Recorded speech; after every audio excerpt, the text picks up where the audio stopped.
Welcome to Beyond the Buzz, where curiosity meets clarity. I'm Dr. Tara Morrows, scientist and communicator with decades of experience translating complex human research into clear, evidence-informed insight. Today, we're looking at mental health self-diagnosis, symptom interpretation, and how accurate online mental health information really is. A lot of people are trying to understand difficult feelings, stress, attention, burnout, or anxiety in everyday life. And mixed messages online can make people spend emotional energy trying to label normal experiences or interpret symptoms alone. Sometimes certainty online feels easier than uncertainty in real life. Let's take a closer look together, starting with what's driving the buzz. Spend a few minutes online, and mental health language is everywhere.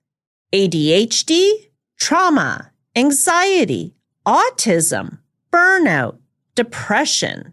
The words show up in videos, captions, comments, and quizzes. And for many people, this content is not just something to watch. It becomes a way to interpret themselves. One 2025 survey reported that nearly 1/3 of respondents said they had self-diagnosed a mental health condition based on information they saw online. At the same time, the business around digital mental health tools is growing quickly.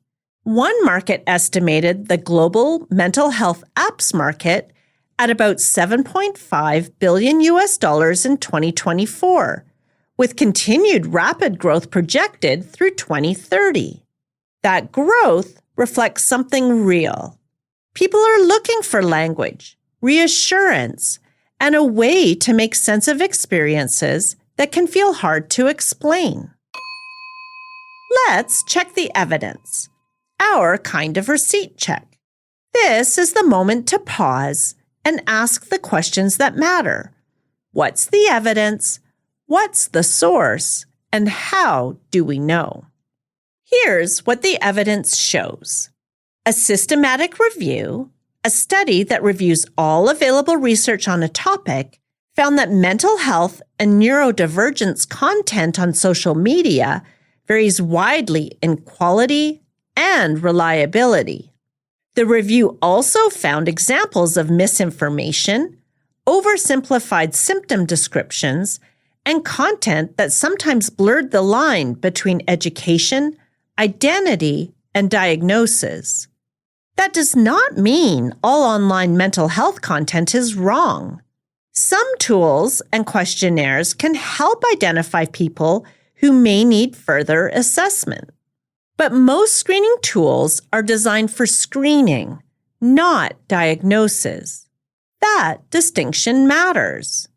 For example, the PHQ-9, a common depression questionnaire, has been studied extensively as a screening tool for major depression.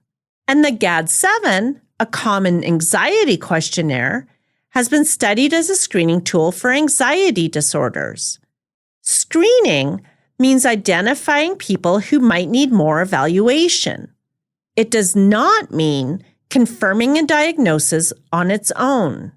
The evidence also shows that digital psychiatry tools vary in accuracy and validation. Some appear promising in certain settings, while others have limited evidence or inconsistent performance. And this brings us to another important part of the conversation, overdiagnosis. Overdiagnosis means identifying a condition in ways that may not improve health or may label normal variation as disorder.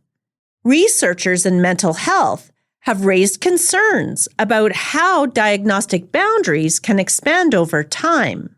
Some symptoms can overlap with stress, grief, personality, sleep problems, life transitions, or normal emotional variation. And that context is often missing from short-form online content. So why does this trend resonate? Because mental health language can feel clarifying. It can give people words for experiences that felt confusing or hard to explain. And when someone has been struggling, a short video or symptom list can feel like a door opening. There is relief in thinking, oh, maybe this explains me. That does not mean the explanation is wrong, but it also does not mean it is complete. Sometimes a label can help someone feel less alone or seek support. But a label can also become a shortcut, especially when normal stress, grief, sleep loss, personality, burnout, and life transitions can overlap with mental health symptoms. Online, that nuance can be hard to hold on to. So what's the takeaway? The strongest evidence supports a careful distinction. Online mental health content and screening tools can help people recognize possible symptoms, but they are not substitutes for full clinical assessment. Some screening questionnaires can help identify people who may need further evaluation, while social media content varies greatly in quality and can oversimplify complex experiences. The evidence also suggests that concerns about overdiagnosis and labeling normal emotional variation are legitimate parts of this discussion. It can feel difficult separating insight from identity online. A useful next step is to treat online mental health content as a starting point for reflection, not the final answer. If a symptom is persistent, distressing, or affecting daily life, that is a good reason to seek a fuller assessment. Your evidence edit moment. Online mental health content can make your symptoms feel suddenly clear, but clarity is not the same as diagnosis. A screening tool is designed to flag possible concerns, not confirm a diagnosis. The strongest evidence suggests some questionnaires can support early recognition, while social media content varies widely in quality and reliability. Researchers also caution that expanding mental health labels too broadly may blur the line between disorder and normal human distress. A post can help something click, but it cannot see the full context of your life.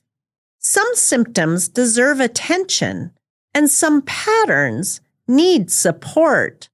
But understanding yourself and diagnosing yourself are not always the same process. Something to reflect on. When you hear mental health advice online, is it helping you understand your experience or turning a complex feeling into a label too quickly? And is it leaving room for context, uncertainty, and normal human variation? If you found this useful, follow Beyond the Buzz and share it with a friend who likes a little science with their scroll. You can also explore the full transcript, the clarity poll, and evidence in the evidence edit. Until next time, stay curious and stay kind to your mind. This is Beyond the Buzz, cutting through the hype because evidence is empowering.